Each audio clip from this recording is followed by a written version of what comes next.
Hey guys, I'm Allie Snow, and welcome to the first episode of She Talks Sports. I bring in the guests and we talk sports. It's that simple. So, in a world without sports, how does ESPN come up with content on the daily? ESPN associate producer Cameron Ellsberry joins today's talk.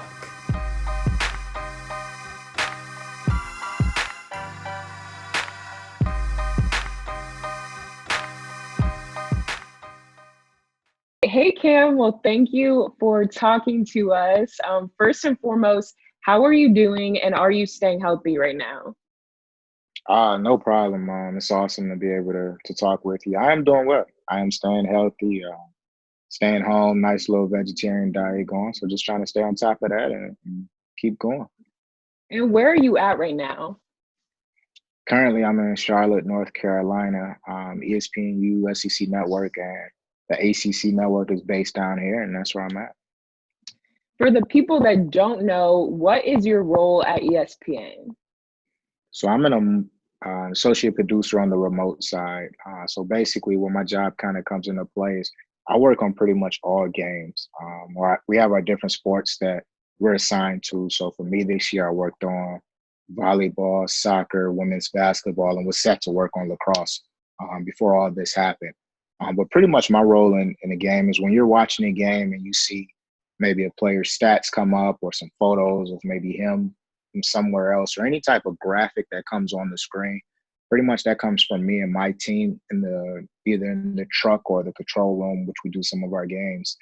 So I kind of facilitate that between 2 to 3 different individuals as the game goes on to try to be able to best tell that story of the game. Okay, so obviously we're in a pandemic right now. There is no sports going on.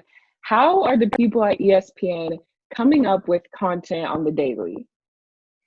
Every day is something different. Everybody kind of has ideas just because there's no timetable and this is unprecedented. So just trying to drive and figure out different ideas that you can use. I know on the lacrosse team that I'm on, we're trying to figure out different various ways, similar to how we're interviewing.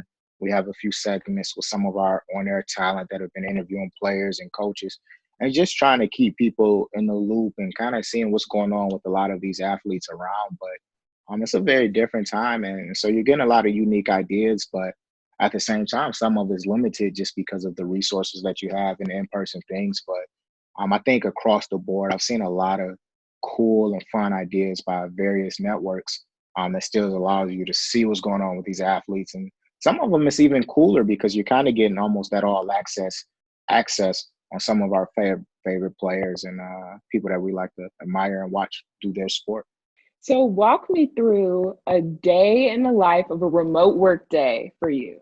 The reason why I like remote over studio per se is because you're living in a moment. I played college football at the Division II level, and so you kind of get that game feel because, like I said, you may go in with the plan of A and B, and then something else happens, and you got to be able to react and move that story forward as you go.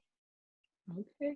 So is there something you miss most about being in the studios at ESPN, the offices? I work very closely with talent on different breakdowns and breakdown films, and having those day-to-day relations with all the people that you work with. Okay. And then, as you probably know, this Sunday, The Last Dance premieres on ESPN, Michael Jordan's documentary. Has there been any talk amongst your coworkers about it? Are people excited about it? Or can you give us any sneak peeks about that? Uh, Everybody's excited for it. That's not a project that I've worked on, or I don't think I've really worked on too many people close to it. But I know everybody, including coworkers, and everybody's just so excited.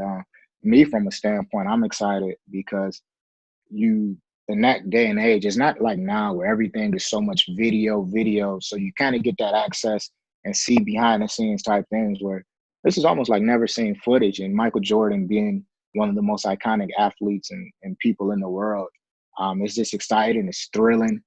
Also, we're at a time now where it can also serve as a distraction, just because there's a lot of things going on. There's a lot of negative, a lot of trial and struggle, and this is almost, I think, kind of the next best thing from a sports wise to a live game because it's something new. It's an iconic player, and people are excited. People are excited. I'm excited. The fans are excited, and I think it's going to be amazing.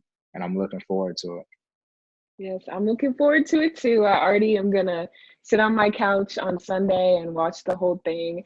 But thank you, Cam, for joining us, for taking the time to talk to us, and stay safe in North Carolina. You do the same. Stay warm where you're at. Thank you guys so much for watching. I hope you liked today's episode. Don't forget to like, comment, subscribe, DM me on social media. I have a lot of ideas for future shows, so I hope you come back.